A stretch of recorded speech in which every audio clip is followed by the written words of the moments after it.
Welcome back, everybody, to the DomCast, episode 59, where this time, I believe I have one of the most interesting guests you're going to find here. We still have a whole summer to go, but I really think this is going to be a cool one. This is Mike Procopio of Hoop Consultants. He has worked with the Dallas Mavericks with player development, worked with the Celtics as a scout, currently works with players, and he has worked with one that you may or may have not heard of, just a guy named Kobe Bryant is all. Mike Procopio, thank you for coming on. You let people know where they can find you on social media, and then we'll dive into a little of what you have done and what you currently do. Sure. Yeah, I mean, you can reach me at Hoop Consultants. It's my company name, and Instagram, Twitter. I don't think I do TikTok yet, but you know, it's early in lifetime, so I'm sure I'll pick up at that at some point. So yeah. That's where you can find me. Yeah, absolutely. TikTok is unironically today a great platform to get out there. I always recommend that to people who are starting out. But yeah, the internet's just a funny thing. I was in another country a couple of days ago, just scrolling because I was jet lagged and tired, and I saw a video pop up with you on a different podcast talking about Kobe Bryant. And then I was like, oh, let me see if I can reach out to this guy. And here we go. This is just like that, literally like in 48 hours afterwards. So pretty cool. And thanks for coming on. Let's hear a little bit about what it is you actually do with Hoop Consultants. Your history in basketball. I know you've been in it for a really, really long time. So yeah, just a little bit about what you're currently doing and what you've done. Yeah. So basically, the majority of what Hoop Consultants is I'll take video of a player, and a player will give me their minutes, not to make a highlight video for them, but like a whole game that they played. I'll take all their minutes, break it up into offense and defensive clips, everything that they're involved with on and off the ball, on offense and defense, and basically coach them up on every possession, record my screen, record my audio, and basically give them an individual film session that will make them break down their shot selection, their decision making, their technique, their off the ball plays that they could make. Obviously, emphasizing the great things that they do, but also the correctable things that they could change, tweak, or add to their game, and basically give them some coaching that they may not have had from their coaching staff, because again, there's 15 players on every team or so.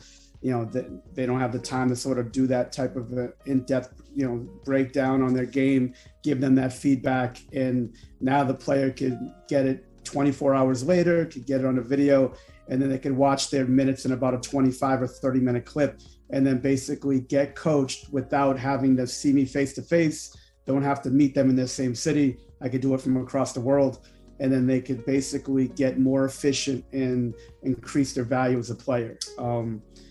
I started doing that with Kobe Bryant back in 2009 when I worked for him.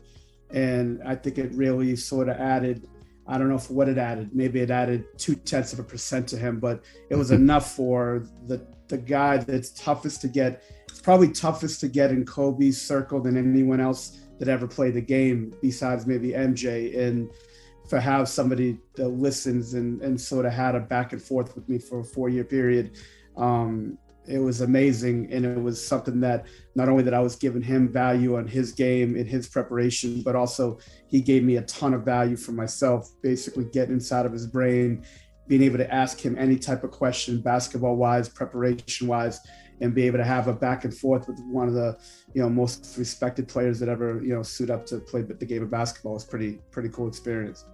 Yeah, it had to add something, because Kobe, out of all people, trusted you to help him with his game, help him see things, and just to get a different perspective. I read all about it. It was a really fascinating thing. And I wonder, well, I don't wonder because I read the story, but for people who hadn't, like, how did that relationship start? And something else I want to mention before you even get to that part is you were talking about how it added value to you.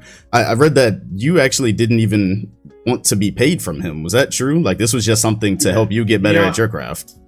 Yeah, like Dom, first of all, back then, no one really did that for players. There was nobody doing it. And so it was sort of a new venture for me. I didn't really set up to work for Kobe. Basically, I was working for Tim Grover, who was Michael Jordan's trainer, who followed Michael throughout his whole career, worked on his physical, worked him out every day on the strength training and kept him strong and sharp throughout his whole basketball career. So I was working for Tim. Tim was the first NBA trainer to work with basketball players, NBA players in the off season. Now it's, 8,000 people are doing it. 1 million people are doing it. So, but back then he was the only one. So players would pay him to work with them in the off season. Guys like Dwayne Wade, Andre Iguodala, Mike Finley, Jelon Howard, Hugh Richardson, Sean Marion, Tracy McGrady. I mean, it was a big stable of players that would work with him. So I started working for Tim back in 2003, 2004. And basically I run all his basketball workouts, all his pre-draft, all his NBA players. He would run the strength. He obviously ran the company, but he ran the strength side. I ran the basketball side. It was basically a great relationship that way. And Tim signed Kobe as a client, probably 2007, 2008, right around there. And about 2009, I was visiting Kevin McHale, of all people, up in Minnesota when he was the head coach of the Timberwolves, and he wanted me to come around practice and hang out and talk hoop. And I got a call from Tim and said, "Hey, look, Kobe Bryant's going to be calling you. Is that all right?" Well, obviously, what was I going to say, right? Yeah. So I was like, "Yeah, that's great." He goes, "Look, there's this article written about how the Houston Rockets uses analytics through Daryl Morey, somebody who I worked with in Boston, for a year with the Celtics." And he goes, they use analytics to give it a Shane Battier. Basically, it says that Kobe's probably out of all 30 teams, 29 other teams in the NBA, he's the least efficient against them. So Kobe read the article, wanted to know what it was about. So I got this call from Kobe, email call. I think it was an email actually. And he was like, "Hey, Mike, look, this is what the deal is. I read this article. I don't really feel comfortable with anybody sort of having an edge over me. I want you to get all the information that you can from anybody that you can, what they know, how are they guarding me, why am I, less efficient against them again, versus anybody else, and just get back to me." So, from there, I didn't really know where to go. Like I had plenty of contacts in the league, but I'm like, all right, let me just start calling these coaches and scouts, these advanced scouts that scout him on a regular basis and talk. And in the industry, and just like any industry, there's a lot of like catchphrases and sort of cliches that people use that just, they don't really tell you anything, but they think they're telling you stuff. And they're like, everybody's like, "Oh, just force them into tough contested shots and that's it." And look, being around players as long as I have been, I'm very self-aware and I understand how they react. I know if I brought this to Kobe that I would never hear from him again. Not that I was trying to have this relationship with him, but like my thing is, Dom, just like this podcast or anything else that I go on or any other venture that I do, I want to bring value to the other side. It's not just about bringing me value. I want to, if I'm going to tell you something, I want it, I want it to be sincere. I want it to be well thought out, and I want it to sort of bring value to you.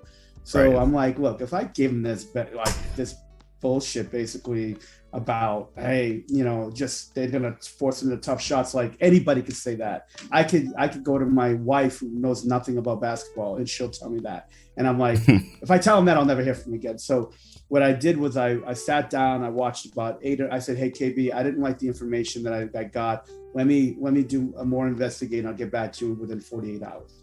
So I do this investigating. They didn't have to play them for a few days. So, I did this investigating. I watched all these games that they played, and I started making notes about how they defended him, what they were really trying to have him do, how Shane Battier guarded him, weaknesses in Shane Battier's game defensively.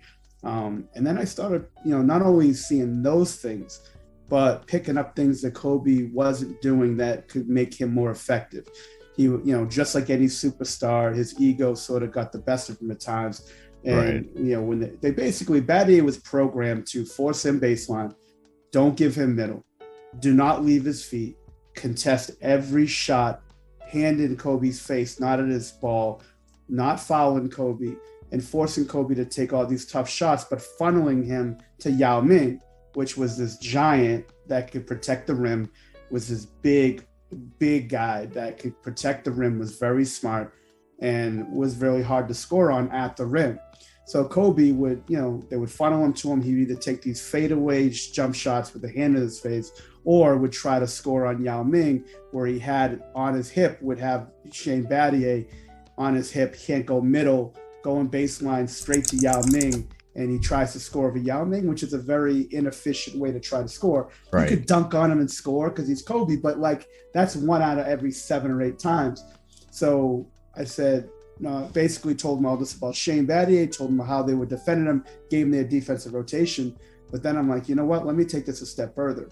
I said, look, you've got all these teammates that you have on your team that you never really use on a regular basis. You take all these tough shots, early shot clock. Obviously, late shot clock, you got to do what you got to do. But early shot clock, when you drive, because he usually caught it on the left wing. When he drove left, baseline, everybody would collapse, basically having 4 people on him. Well, he had with Trevor Ariza in the right corner all the time. And look, Trevor Ariza wasn't a great player by any stretch of the imagination. But what Trevor Ariza was really good at was straight line driving, finishing, cutting, and he could make a spot up corner 3 pretty effectively.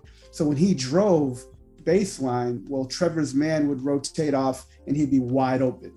Right. Not only that, he had Pau Gasol, which is arguably one of the most skilled big men to ever play the game.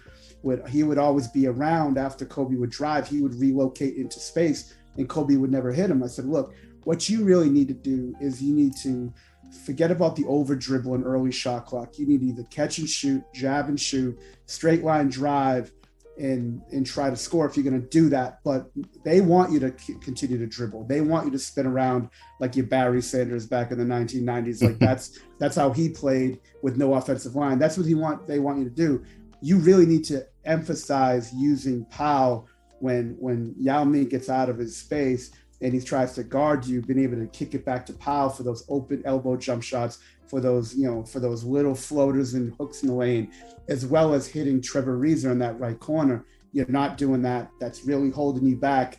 And I think that if you guys want to win a championship consistently, and I referenced back to 2008, finals, which I thought would strike a chord, but I didn't really care. I was like, look, if you want to do that again, because if you do that against great teams, you're not going to be effective. If you play this way against great teams, you're going to be impossible to defend.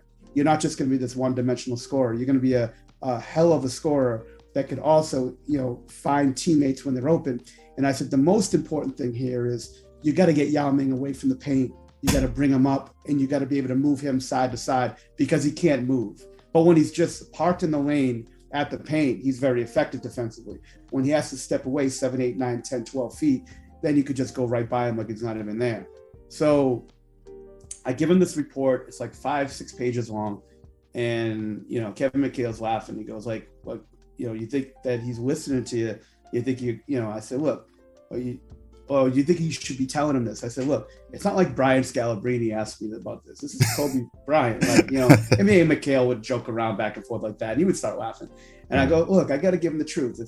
That's just what we do with Attack, with Tim Grover's company. We give our clients the truth. So might as well give it to them. So they play. Kobe has like 36, but probably the thing that sealed me working for him was about 90 seconds left in a really close, hard-fought game. He has, I believe that Ron Artest was guarding him late in the game. He steps out. Yao Ming, he beats him off the dribble. Yao steps up, and instead of trying to shoot over Yao, crosses him over, like he's not even there, lays it in, done. And I'm like, Mikhail's laughing. He goes, "You think you'll ever hear from him again?" I go, "Fuck no, I'm not going to hear from him again." But it was a pretty cool day, right? It was pretty cool to be able to do that. And then so he gets interviewed. There was a national televised game. I'm watching it like the Timberwolves had some type of like an event that night that obviously I was just a guest of Mikhail. I couldn't go. So I was just watching it in like the family room in their arena. And I'm just chilling, watching the game. And about 90 seconds after Kobe gets interviewed, I get an email, said, "Hey, text." He goes, I got San Antonio tomorrow. I need the same thing. So then it ended up being like, 3 a.m. What the fuck did this guy really want? I gave him this one game, but I don't really have any format for this. Mm-hmm. So then I just started trying to, all right, let me try to get every player that's going to defend him and every player that he's going to defend and give him all this information: strengths, weaknesses, stats, shot charts, video, scouting report, and then let me give him a scouting report of how he played that night, and that's sort of how we formulated. And, I remember the first conversation we had, and I'm like, "Hey, Kobe, look, just so we're clear, just so we're on the same page. We're not going to be friends here. Because I knew at that point, trainers started coming up a little bit. I start seeing guys taking pictures of players and going out with players and trying to be boys with players. And I felt as though that you really can't have that relationship where you got to go at the player and disagree and try to get the best of them if you're going to be friends. Look, you could be cordial, you could be a trustworthy companion, no doubt about that. But you can't hang out, you can't ask him for shoes, you can't ask him for tickets. Mm-hmm. And I said, look, I'm going to stay in Chicago. He goes, look, you're going to come out to LA? I go, no, I'm staying in Chicago. I'm going to do this. I'm going to watch your games. I'm going to give you these reports. I'm going to give you this intel. And that's sort of how we're going to do it. And that's sort of how the relationship got formed, initially. Yeah, that's an incredible story. There's so much detail there. I'm sure you have, just after 4 years of working with Kobe and having to get into that level of detail, because your work is extremely detailed, as you said at the beginning, and you're working with probably the most detailed basketball player that ever lived. So I'm sure there's a lot there. Out of my own curiosity, because you were talking about the 09 Rockets, might be digging a little bit deep here, but I'm sure you probably advised him in that 09 series as well in the first round, I'm going to say. And I'm curious, because I was a lot younger then. I was watching, but I was a lot younger. It's been a long time. Yao Ming did go out in that series. Do you remember what it was for the Rockets that still ended up giving him and the Lakers such a tough time that they were able to take them 7 games without Yao? Is that something that you recall? Look, they're tough. I mean, they were tough. I mean, they had Battier in our test, and they just had everybody was a great unit. They had a great coach in Jeff Van Gundy, and look, analytics does show, and look, I'm not totally against analytics. I'm not totally on it. I'm sort of in the middle with it. But when you have a post player that just dominates the ball all the time and just scores like that, I think that it's the game. You should ISO and you should go to the post, no doubt about it. But I think that moving the ball, 3-point shooting, straight line driving, moving the ball into spaces and forces defenders to sort of scramble out of things is a very good way to play. And that's what I think that they really utilized. I mean, they had, they just sort of had a good group. Don't forget, they had Tracy McGrady and, they had Dikembe, Scola. They had guys that could really play, and they were really good. They were really together. They defended very well. And when you have 2 defenders on the floor, when you have a guy like Battier and Ron Artest on the floor at the same time, it really shrinks things down. As crazy as Artest is, he's an intimidator. He's like a Rodman, Draymond Green all in one. He's tough. And he was tough, but he wasn't as disciplined as Battier was. So you get those guys playing off each other, and it was really tough to stop. And then the McGrady factor, and they just had players that just sort of knew how to play. They were together. They had great coaching. Tom Thibodeau. No, I'm sorry, Thibodeau wasn't with the team. I thought Thibodeau was running the defense. He was not. But you just had a great group of guys, and just a tough aspect of it. So they had a good team. The snippet I saw of you, as I mentioned at the beginning, was actually you talking about him and his pursuit of Michael Jordan, because it's no secret that's who he was chasing from the beginning of his career. Wanted to play like him, wanted to eclipse him. This is around 2009, around the time you started working with him. How involved were you with that pursuit? Because in that snippet, I believe you were saying that you were providing him with video. Were you still providing him with videos of Michael and such around this time? Because this is pretty deep into his career. I feel like in the beginning, I know when he was a rookie and such, you could almost hear him sounding like Michael. Was that really still a thing by the time it was 2009, 2010? Was that something you were helping him with at all? Not to look, his rookie year, he wanted to formulate that. His first few years, he really, he'd call Michael constantly. He would study Michael. Like I said, he had the video guys send him videos of his mannerisms and things. By 2008, he had it. 2009, he had it. But he always wanted post game. He always wanted face-up game. He always wanted footwork. He always wanted defense. He always wanted that.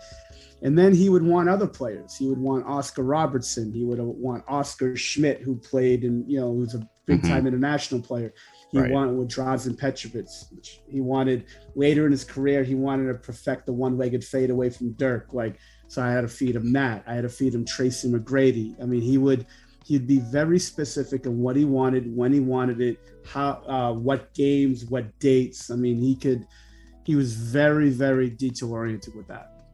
Yeah, I remember watching his, I think it was his Muse documentary. That was something he had been on since he was a kid, trying to get tape of even the most obscure players, guys that we probably hadn't even heard of, just to pick up anything that he could. I always found that really fascinating. And you've been kind of touching on it like here and there as you've been talking about, you know, feeding him vids and scouts and all that.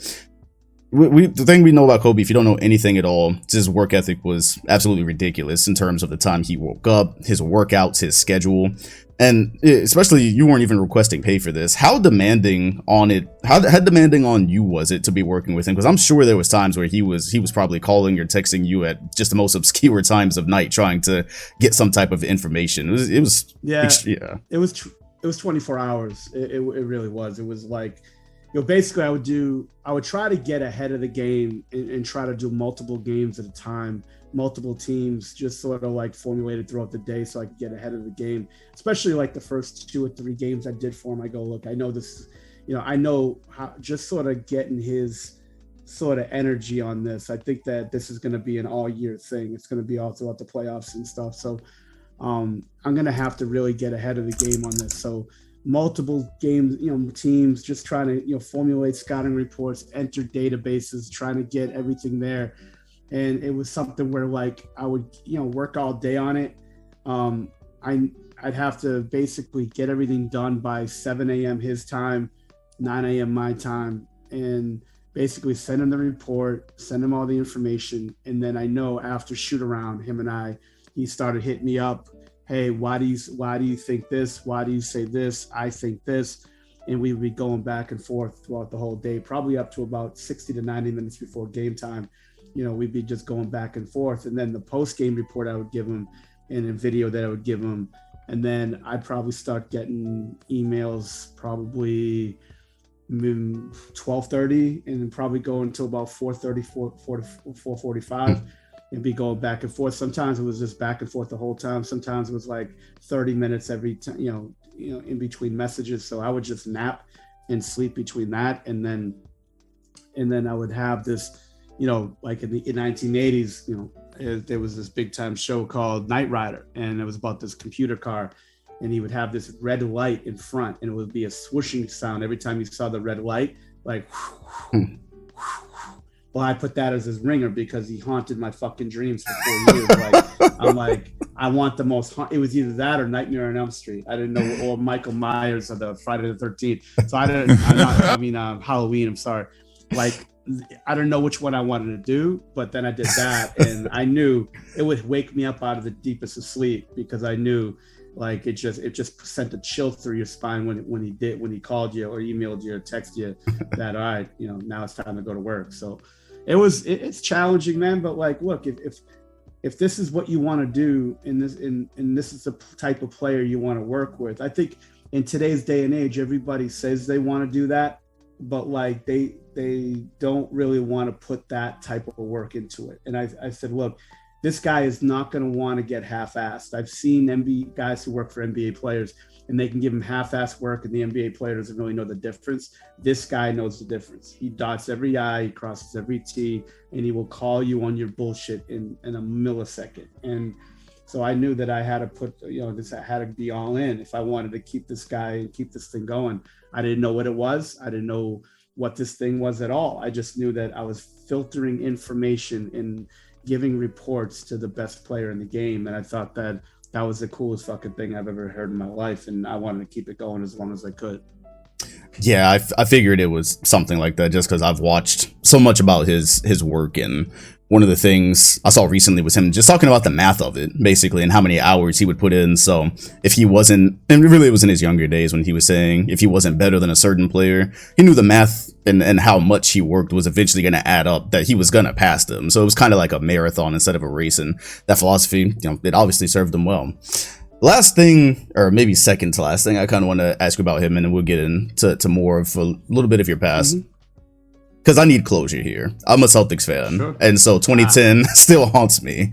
And that was a big portion. I read some snippets of your help with the 2010 Celtics series. Can you dive into what specifically you were helping him with on that team? Because that 2010 Celtics team was an interesting group. Like, they were a bit older, and to my memory, we really didn't expect it. Well, I did, but a lot of people did not expect them to make the finals that year. They were dealing with injuries. There was LeBron that was spry. There was the Magic, and then they ended up making it, and it was on the merit, mostly on their defense, I would say. Like obviously they had the stars as well, but the defense was crazy. What specifically were you helping him break down that led to them, ultimately just narrowly pulling that one off in 7? And also, you sorry if I'm mistaken, you're from Massachusetts, correct? I was born about 300 yards from the Boston Garden. So, I see. Yeah, so were you a Celtics fan too? And then did you grow up a Celtics fan, or was that? I always, it's funny, Dom. I was always a fan of the game. I didn't really have a team, and when I started having teams, they were obscure teams. Right. They were the 87-88 Dallas Mavericks with Derek Harper and Mark Aguirre and guys like that. They were the Clipper teams with Danny Manning and Ron Harper and Lloyd Vaught. And I was always an obscure type of fan. I love the Sixers with Barkley and Hersey Hawkins and Ron Anderson and guys like that. I was just really obscure like that. I loved watching the game. I would watch Celtics games on a black and white TV with Bob Cousy doing the play-by-play. Like I still remember it to this day, and it was great. It was beautiful thing to watch. But I was always just a basketball fan, and everybody having like satin jackets of the Celtics with foam fingers and painting their face. I never was that type of a fan, but I was always just a fan of the game. So it was a sort of a special thing being born across the street from the Garden, being able to see that, moving to one town over, when I was 7 years old, and I lived there till I was about 30 plus. But I was just, I always knew the Celtics, knew the in-depth history of them, respected the hell out of their championships and their legacy and their tradition, but never really was a total Celtics fan.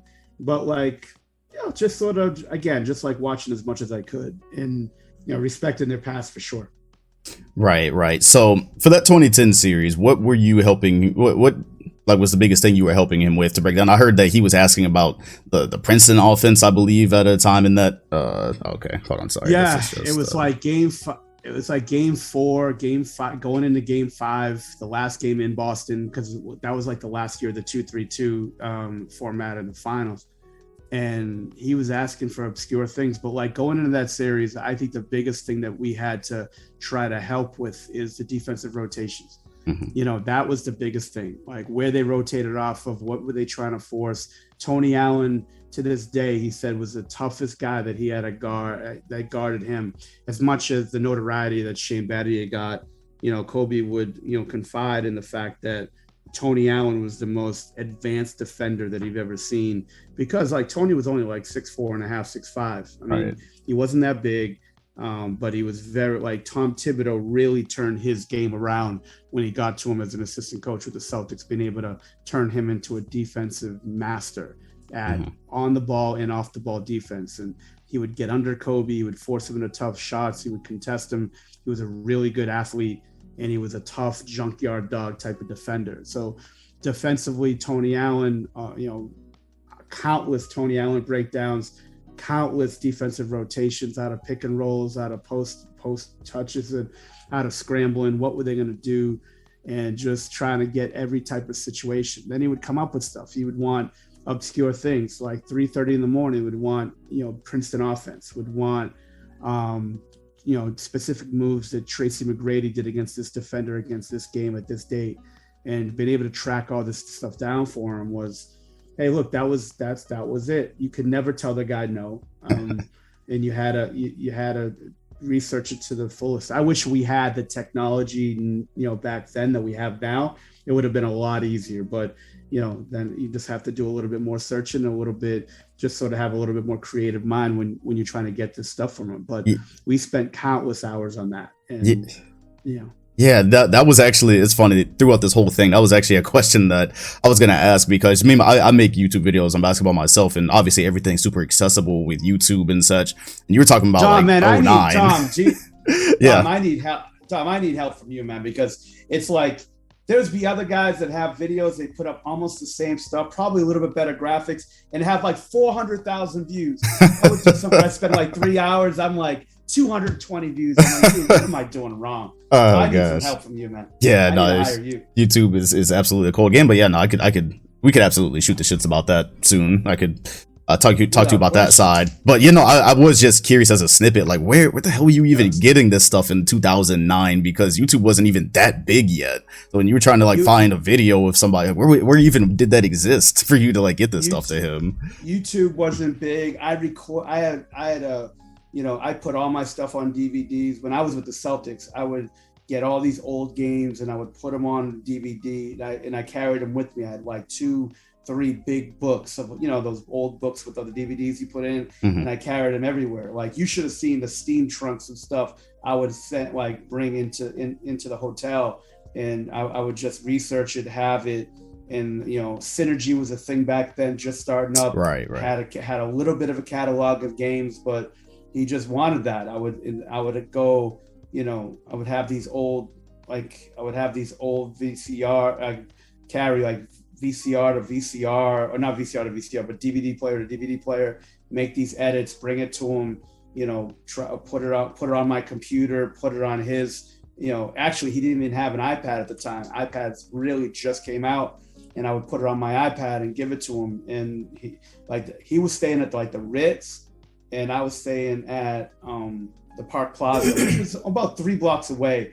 And I mean, it's a little bit sketchy part of town in Boston at the time. And like, I would have to like run, walk in between. It would take me about 10 minutes to get to him. And then it probably took me more time getting through security, getting to his room than it did getting to his hotel. But, you know, just, I remember going back and forth 9, 10, 12 times a night, you know, spending time with him, talking to him about stuff, going over film, you know, and then going back to my room, trying to research, come back to him. And it was a long ass couple of weeks. I saw again, whenever this was all to make you better, you added value to him, he added value to you. You never asked to be compensated, but I've read that you actually did end up with a championship ring though. How, like, what was that experience like? Was that just was that a moment where you kind of stopped and was like, damn, this is actually a really crazy thing that's happened over the last couple of years, or whether it was 09 or 10, or was it both? Yeah, it was 10. No, it was 10. He asked me about 3 times, hey, look, like, what do you need from me? Like, how much money do you need? And I was like, dude, like, you know, in retrospect, I probably should have said, hey, I don't know, 100 grand. Like, I'm always thinking that I'm always self-aware, probably to a fault. And I'm like, well, if I ask him for too much, what if he fires me? If I ask him for money now, it's like, does it mean that I have to tell him what he wants to hear, which isn't true. It's just, you always have these like demons on your shoulder saying like, hey, you know, whatever. And then I'm like, fuck it. I said, no, dude, I don't need anything. Just let's keep going with this. This is great. This is what I want to learn from you. I want to bring value to you. I want to help you win as much as you want. His goal is to win 6 like Michael. Obviously that came short, but that's what his goal was. And, you know, it wasn't about accolades for him. He hated when anyone talked legacy. He hated that. He just wanted to win, and that's it. And he wanted to be the best. He wanted to compete.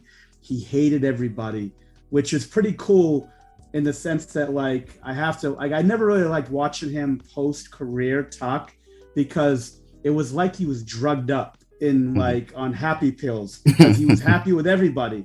And he was like this happy guy. And I'm like, right, that guy did not exist in 2009. He didn't exist in 2012. Like, that guy wanted to rip your throat out. And, you know, like all these guys he would work out post-career. And I'm like, dude, when I probably had 3 of the top 5 or 6 players in the game at that time ask me to work, you know, to talk to Kobe about working out. And I would say, dude, don't kill the messenger. I would go to Kobe and he would rip it for about a minute and a half. Every expletive. I'm never working with that guy. Fuck that guy. Why? So he can learn everything. And now he's like Mr. Happy-Go-Lucky, like when he's working out everybody. And it was just, again, it was a switch. But it was cool. But again, the championship ring deal, like I never knew it was real, thought it was real. Rob Pelinka was his agent at the time, hit me up and says, "Hey, coach, I need your ring size," after they won it. And and that was in 10. And I remember I didn't get it. I didn't get the ring until probably, I think I was breaking down. I think it was still in the playoffs. It was the first round of the playoffs in 2011. So I didn't get it for a while. And so I forgot about it. So I go to my house in Illinois and and there was this tag from FedEx at the door. And I'm like, hey, you have to come pick it up. I used to have a bunch of Nike gear sent to me from Nike basketball. And I'm like, probably Nike just sent me a bunch of stuff and I was here to grab it. So I go to pick it up at the normal spot. He goes, nah, this isn't no, you got to go across campus to this building. I'm like, what the fuck? I go to this building. I had to take an elevator down and it was this caged room that wasn't as big as a bathroom at McDonald's. And I'm like, dude, I get the slip. And he goes, all right. And he goes through this door to get it. And it's just his box. So I don't know what the hell it was. And then I opened it up and it was his box. And I didn't really read. There was writing on it. I didn't even read it. I just opened it up. And like the way the Lakers did the rings that year, there was like an LED light that would shine on the ring and the ring would spin around. And it was fucking cool as hell. And I was like, holy shit. And I sent it to my wife, a picture to my wife, and she was like, oh my God, what are we gonna do? I'm like, I don't know what we're gonna do with this thing. And it was a gaudy thing that I would never really wear unless it was before I got married, so I wore it on my wedding day. My wife, my wife thought it'd be cool if I wore it, and I'm not a big flashy guy anyway, but like I thought that was a really cool gesture, and I was like, I hit Kobe up right away, and he goes, "Dude, you earned that and a lot more. So this is right. This is you won't take money from me, but you're gonna take this from me." And yeah, it was pretty cool. Yeah, no, that is absolutely awesome. And the part where you were talking about in his post career, I found that funny because I picked up on the same thing. Like when I would watch some of his old tape of how he's biting on jerseys or seething at his teammates, and then I watched the one that's like doing interviews and stuff and all the media stuff he was doing.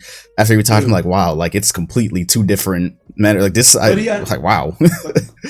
Yeah, Kobe understands though. Like he was much more.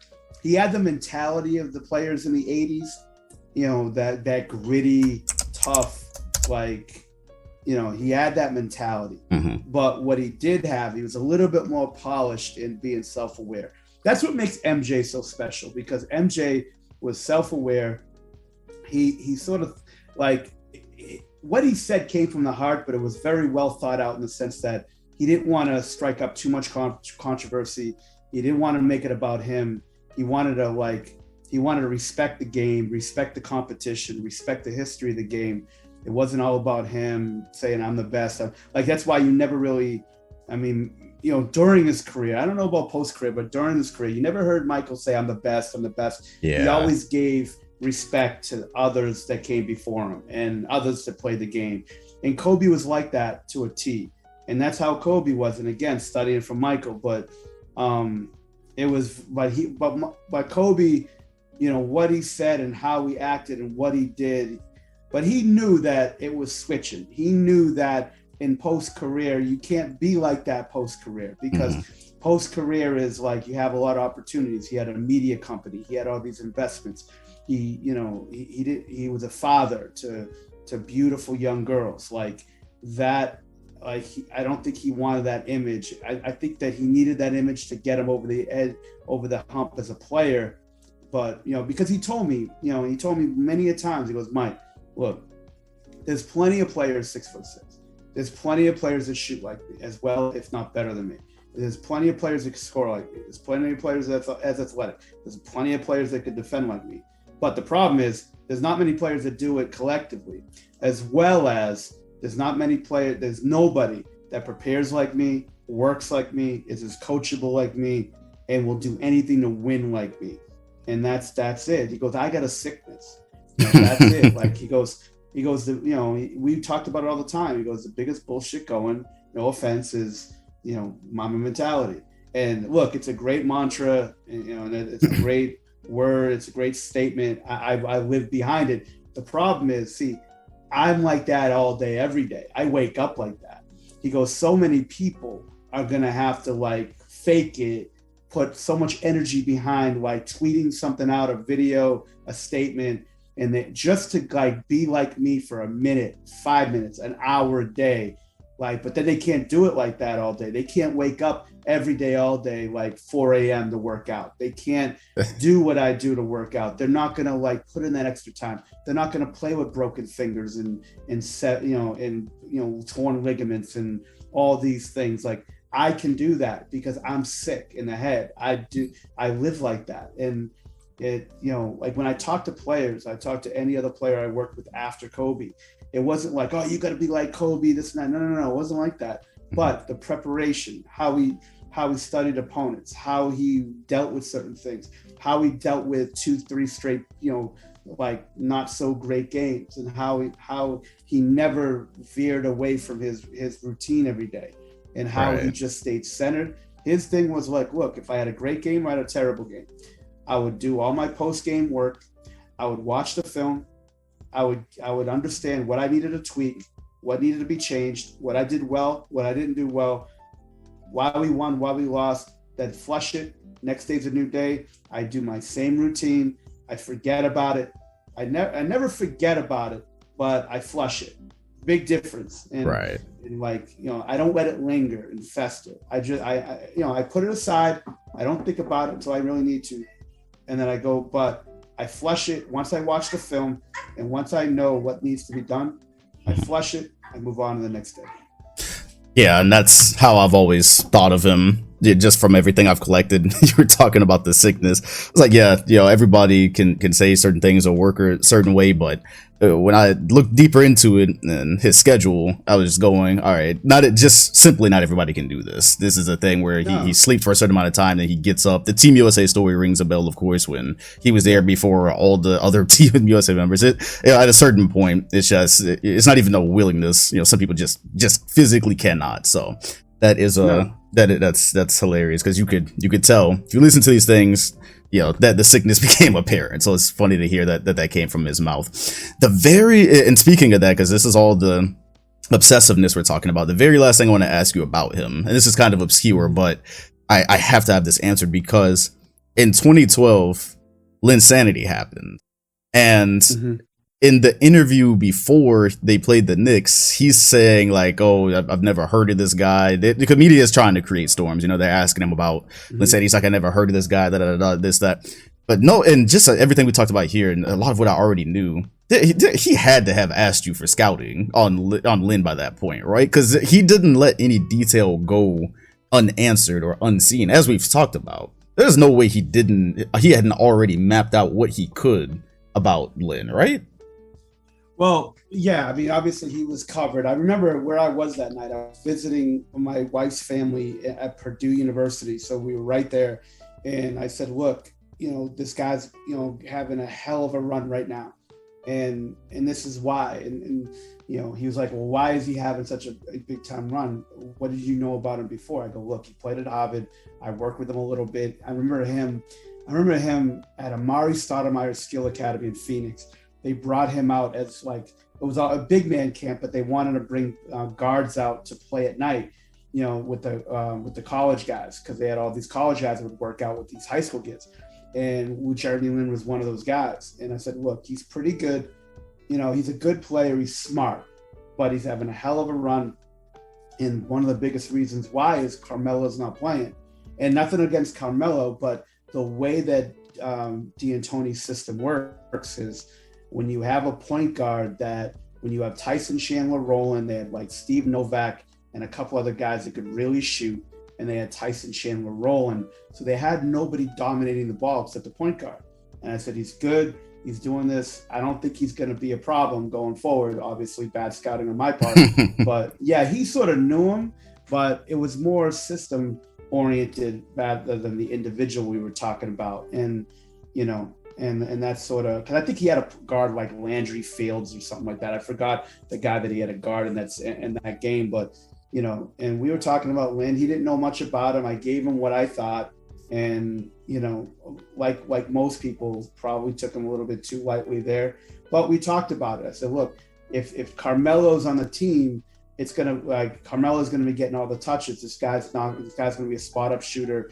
He's going to initiate offense, get him and get in the corner. And that's really it. But because they have no featured scorer on the team now with Carmelo out, now they're just going to run pick and roll after pick and roll. You know, if you put 2 on the ball, he's going to lob it to Tyson Chandler. If you try to bump the roller, you're going to have Novak and Landry Fields and these spot up shooters spotting up on the floor. And that's what they want. That's how they want you to play.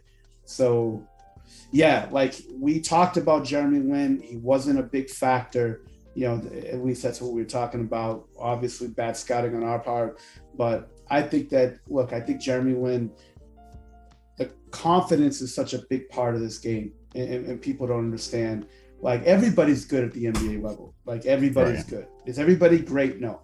But when you catch fire and you start having confidence and you start just having production on top of this confidence, and then the system around you is geared towards you, pick and rolls with a good roll man and shooters around you, it makes you really tough to guard, and then you just couldn't touch them. Once you start getting hot like that, you start getting in the zone. Well, Kobe's done it a million times in his career, and he understood it. Understood it. We talked about it, a couple of weeks into it. The Lin thing after he played him, of course, in Madison Square. And he goes, "Look, that's just how it is. Like, you can't be touched at certain points of your career." And this kid's going through it, and yeah, I mean, good for him. We talked about that, but yeah, I mean, just like everybody else, I'm not gonna go Monday morning quarterback revisionist history. Go, oh yeah, we had him scouted to a team. No, fuck that. We underscouted him. We didn't think it was going to be a problem. But the only thing that we talked about is the system. He's catching fire. He's got confidence. He's smart, and he's going to roll this. He's going to roll this to the best of his ability. I didn't think it was going to be a big deal after a couple of games, but shit, I was wrong like everybody else. That's great stuff. I've got to go back and watch Linsanity tape because I've never thought about it from the lens of the system. And obviously we've seen D'Antoni's work with system and the point guards that run with it and how much it helps. Look, yeah, Dom. And the problem is, like, everybody wants to make a story out of everything, right? Mm-hmm. Like, so when I say that about system, then like people just throw back, oh, you're just like killing Lin, Lin for no reason, blah, blah, blah. It's not killing him. Any NBA player, if they catch fire and have ultimate confidence and everything's behind them, they're going to catch fire. Not like that. That is something that most players will never experience in their whole career.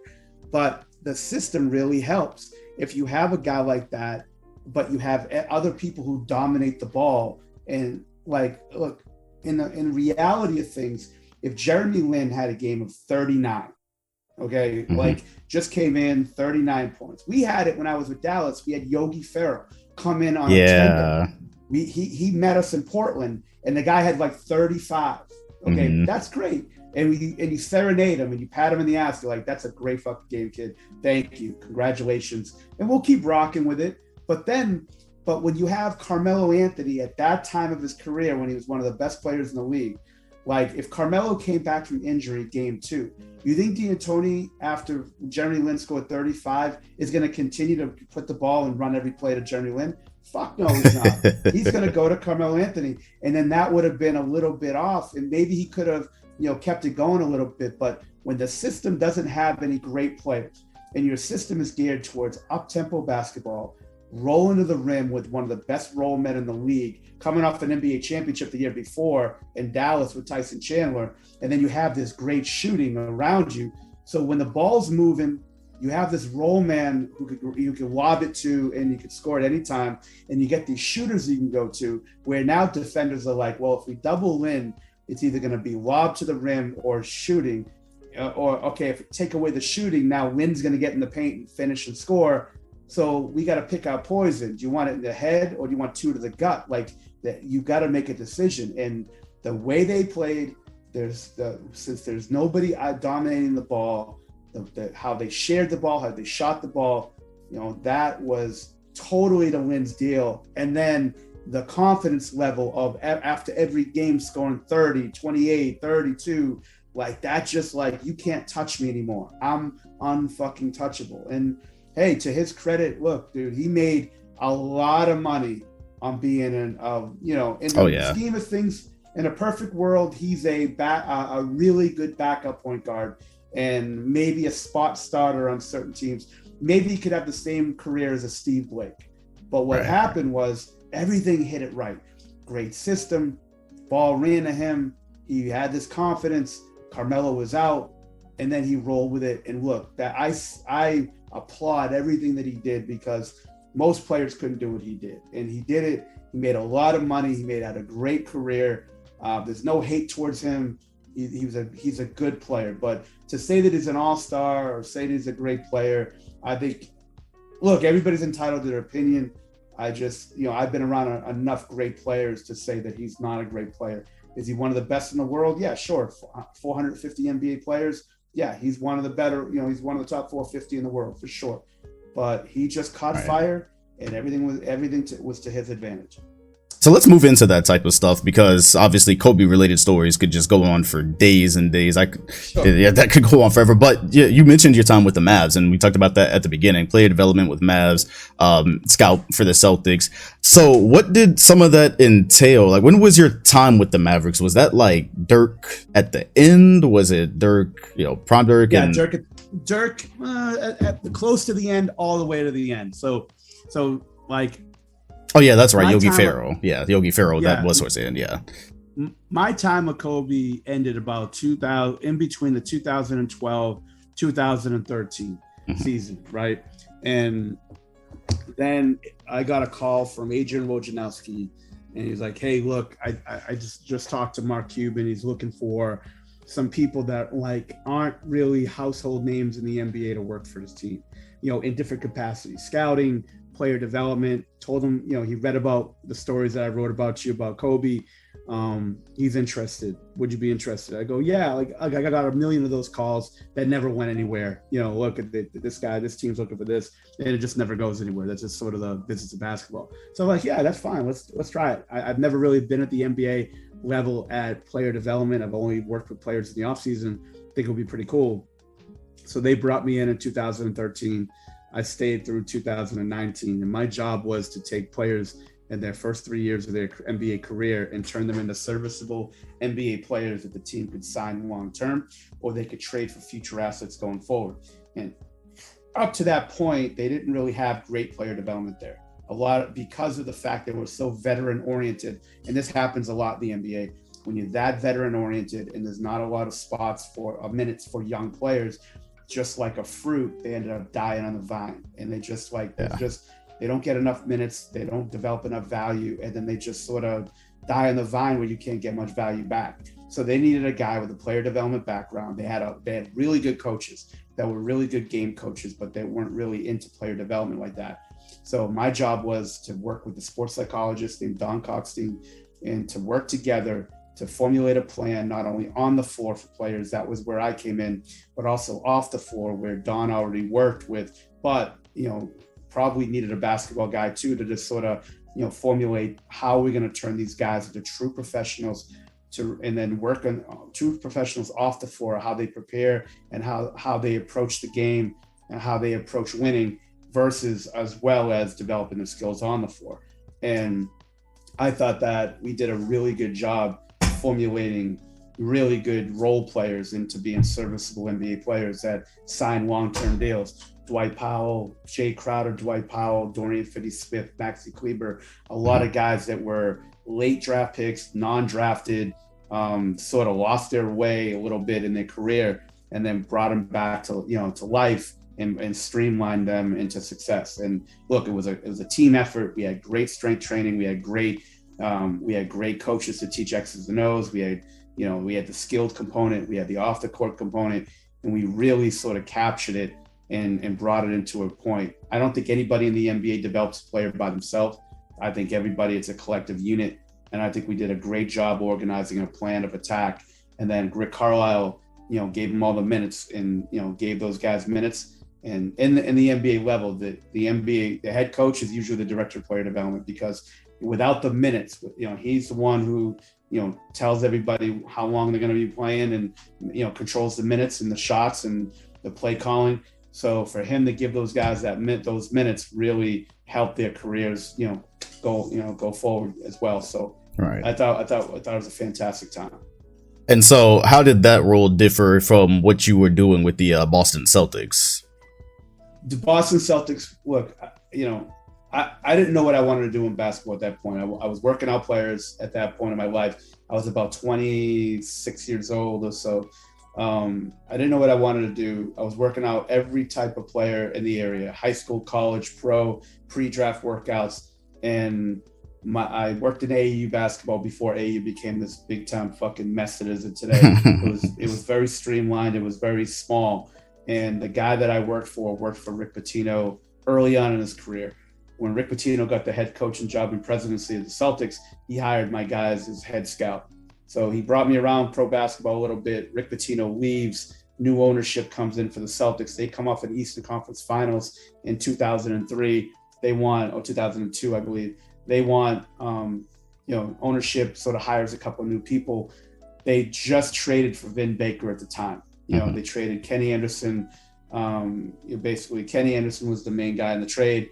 Vin had a drinking problem. They wanted somebody that was a basketball guy, positive influence, to live with the guy. And in today's game, they would never allow it. They would find millions of dollars. I didn't officially work for the team at the time. They said, look, the new ownership just took over. They take over in February. We'll bring you on as a scout in basketball operations, very low level. When that comes from this time, from October to February, you just got to live with Vin. You got to be with him every day. You just got to be positive, go to the games, be around us a little bit. So I did that. And then ownership took over. I ended up being a low level scout. I had to break down international games, international prospects for the draft, get information, get intel. I would work for Nike in the summertime, working their elite camps, working out their top college players. So I would work out a lot of the guys that would be in the NBA draft. So, I had a really good, working with them every day. I had a good intel. So I would give them all my intel from the college guys I would work with, the high school guys I would work with, on top of, breaking down and getting all this information for international players. So that was basically my job. I did it for about 4 years. And then I left them to go full time with Tim Grover. And so that was basically my time. So that's how it differed. It was scouting, player evaluation, team building, intel, right. On my Celtics days, and it wasn't working out players. And then it was working out players and working off the court stuff as well in player development. So it was really cool, because I think if you want to be a really good scout, I think you got to know how to develop players. And I think if you want to be good at player development, you got to know what develops value in players and what scouts are looking for. So to me, to get that sort of education on both ends of the floor was really beneficial, and it benefited me tenfold. I don't think many people think of it that way, and to have the mentorship that I had with the people that work with me was invaluable. Right. So 4 years with the Celtics, you obviously the Kobe thing, you go on to work with the Dallas Mavericks. In this time, obviously you've been around organizations in some capacity. You've seen coaching up close, you've seen head coaches up close. And I've always wondered this, because the way us fans talk about coaches, I've always had the suspicion, it seems like people kind of judge coaches based off of results, and that's kind of it. And I've always had a hard time with that, because it feels like there's just so much we don't see from a day-to-day basis. Like, obviously we can see their rotations, but even after that, you start having to dig a little bit deeper for the adjustments and basically everything a coach actually does. I mean, we don't see their time with the team. So I basically think fans have a simple vision of what coaching is. What do you think, in your time being around these teams, what don't we see about coaches? And so, like, even if a season isn't, going that great for them, that doesn't necessarily, in my eyes, means it's all the coach's fault. What do you think that we don't see, and why it's, what simplifies it for us? Well, first of all, like, the coach has very little impact on the game. Like if you don't have the talent, you're not going to win. I don't care how great your coach is. I've seen the best coaches in NBA history don't have great rosters, just be average. Like maybe they could add a couple of wins here and there, prepare you and things like that. But if you don't have the talent to compete, you're not competing. But what the average fan doesn't see is, and some, again, not every coach is great. Every coach is a little different. Like being around Rick Carlisle, I know that like 90% of the time on the flights that he's on, he's studying film. He was studying game planning. He was studying everything. He would go into the city. He would, again, go to his hotel room, study, grab something to eat, come back, study, countless sessions with coaches, countless meetings with individual players, meetings with individual coaches, make sure that everybody's trying to do everything they can to win. And like, they have to be prepared for every opponent. Don't forget, they get about 3 games a week on average, a lot of back-to-backs, travel, late nights, and they have to prepare. They have to prepare, watch like I did for Kobe when I was preparing 2 or 3 games in advance. They got to do that too, because like it's just constant information. Like they got to get information from the advanced scout that's on the road 29 days a month and never sees their family, and they're traveling from game to game. They probably go to 5 to 6 games a week, and they're getting the information as far as the play calls, the strengths and weaknesses of opponents, but they're just constantly watching film. And then on top of it, they got to deal with 15 attitudes, different attitudes, different people with their team and their staff to keep those guys together. It's not easy. It's not, you don't just show up to games with your suit on or your sweats now, and just like coach the games. It's a lot of preparation. You got to deal with the inner problems of your team, because every team has them. Usually have about 7 happy people on a team, and then then there's like 2 or 3 people that don't care. Then there's 5 people that are fucking ready to quit and exit the team, and they're just problematic. So you got to deal with all of that, and then you got the media scrutiny, and you got fan scrutiny, and then you got social media. It's really tough for a coach. Now, look, they're very well paid. They go from anywhere from $2 million to $10 million a year. Probably 2 to 5 is probably the average, and then probably closer to 5 these days. But they get a really good wage, but they barely see their family. They don't really have a lot of off time. They got to deal with mega attitudes of players that are making more money than they ever made before. It's not the old days where you're yelling at a guy that's making like a couple $100,000. Now the average salary is upwards of $9 million, $9.5 million, probably on average. That's what the average NBA salary is. And, it's hard to get these leagues getting younger and younger. These players don't understand what winning is, and you have to deal with those guys. And majority of the teams in this league is young. So it's not like you get all these veteran-weighted, teams where your average age is 31 years old anymore. A lot of these teams are 25, 24, 26. Like that's sort of the median that's the average age. And It's tough because now you get this 55-year-old guy, that's trying to sort of get into the brain and relate to some 23-year-old kid that, that's been having their butt kissed their whole life. And now you're going to have to try to have them do things that they don't want to do sometimes. It's not easy. And, to be able to do that with 9 players or 10 of your guys, because most of your team's going to be young. It's not dumb. It's not easy. But, so that's what the average fan doesn't understand. Like the average fan, like they're like a fantasy basketball owner. Like they just see the stats and they just see the numbers. They don't see the preparation, what it takes, the effect on the family, the effect on people. The majority of the players are like, they think they can't buy a house in the city because they don't know if they're going to be there. They can't start relationships because they start relationships with a girl in Houston. You don't know if you're going to be in Detroit next year. You don't know if you're going to be in Indiana next year, LA next year. Like it's a constant. Not every player in the league has it on easy street. And when fans try to like relate to every player being like LeBron James can't relate to a guy who's struggling to be in the league. Right. Like he can't relate to that guy who's a second round pick, non-guaranteed contract, making 800 grand a year. So with taxes and everything, he's probably clearing 300. He's got to get minutes. He's 3 behind in the depth chart. He's got to survive. Like, the average fan just thinks that's easy. These guys are making millions of dollars. They're just, no, fuck that. Like, you're talking about mental health. Mental health's a real thing. Yeah. These players are affected by that. The upper 5%, yeah, Dame Lillard doesn't have to worry about that shit. Fucking LeBron doesn't have to worry about that. Giannis, Luka, all those guys are set for life. But a majority of the league, they're living check to check, but they're living year to year as far as like, they don't have that 5-year guarantee. They're like, oh man. So with the coaching side of it, Dom, it's not easy. They're dealing with a lot of stress, a lot of pressure. Most of these league, like most of the years, there's only about 5 teams, 6 teams tops that have a real chance to win the championship. Everybody else is just trying to survive.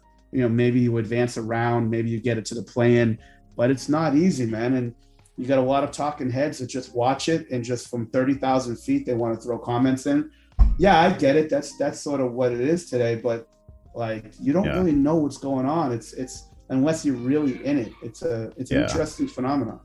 Yeah, absolutely. There is an entire side of basketball that we do not see, but that is why I bring people like you on this podcast. This is why a goal of mine this summer to get fans a little bit closer to the game, because it is very easy to see ESPN or Twitter or wherever where the takes just fly. But there's a deeper part to it. The game is very detailed, and Zoom is trying to pack us up once again in like the next 3 minutes. So I would absolutely love to just like talk to you for hours. I am sure you will return to this podcast. I am sure I will want you back, and I know the audience will want you back. But I just wanted to say, really thank you for coming on. It was such quick notice. Like, I messaged you right after I saw the video, and you were like right there.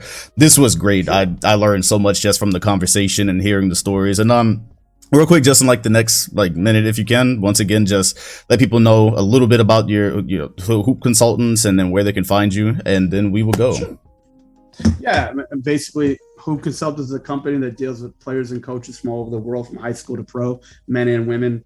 I've got clients that are in the NBA, WNBA, Enrique Gumbawale, Max Christie, Jacques Landale from the Phoenix Suns, like a bunch of college players, a bunch of EuroLeague players. So basically, I break down film, I give advice. I've been around the NBA for in the pro game for about 30 years. And you can find me at my website, hoopconsultants.com, at Hoop Consultants on Instagram and Twitter, and usually do some film breakdowns and things like that. But yeah, that's sort of how it is. And, again, Dom, like, maybe you could get me to, get to that 100,000, 200,000 plateau like you do, man. For sure. The secret sauce that you got. No, for sure. NBA YouTube could 100% use more people that are closer to the game and are, just have the details, have the stories, have the breakdown knowledge. It would be very, we'll talk off camera, because you have like everything already there. You just got to get the other side to it. There's a gold mine there for you. Absolutely. So 100% this podcast was a gold mine. Thank you for coming on. Viewers, you already know where you can find this podcast. It is on YouTube. It is on Spotify. It's on Apple Podcasts. I will have all of Mike's links in the description of the YouTube pod. So if you want to know where to find him or his business, or I'll probably link the article too that I read. That I will have all of that there. Be sure to hit like if you're on YouTube, rate if you are on Spotify and Apple Podcasts. Of course, I didn't say that at the beginning, but whatever. It was worth it. We got into some really great stuff today. We appreciate y'all, and I will see you on the next one.